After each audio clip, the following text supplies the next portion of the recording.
सवाल, क्यों हनुमान जी के लंका को जलाने के बाद भी लंका काली नहीं हो रही थी?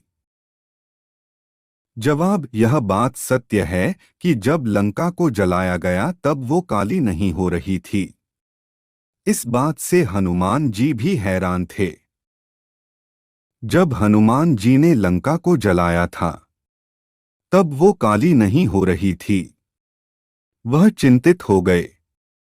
तब उन्होंने कारावास में बंदी एक मनुष्य को देखा। हनुमान जी ने पूछा, आप कौन है और आप ऐसी दशा में क्यों हैं? तब उन्होंने बताया कि मैं शनि हूं, मुझे रावण ने बल से यहाँ कैद कर रखा है। शनि देव ने हनुमान जी से कहा कि जब तुम मुझे यहाँ से मुक्त करोगे तो फिर लंका अपने आप ही काली हो जाएगी। जैसे ही पवन पुत्र हनुमान जी ने शनिदेव को रावण के कारावास से मुक्त कराया तो लंका काली हो गई।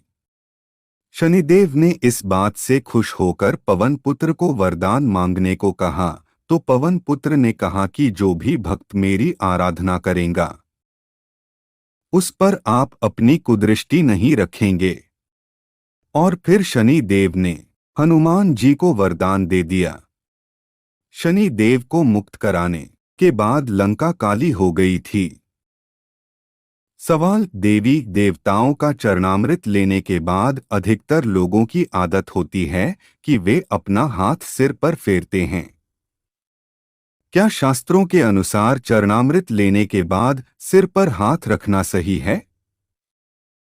जवाब, चरणामृत जिसमें भगवान के चरणों का प्रभाव होता है, उस चरणामृत को पीने के बाद उसका कुछ प्रभाव हमारे हाथ में भी होता है, तो हम उस हाथ को अपने सर पर इसलिए लगाते हैं ताकि चरणामृत का सकारात्मक प्रभाव हमारे शीश पर बना रहे।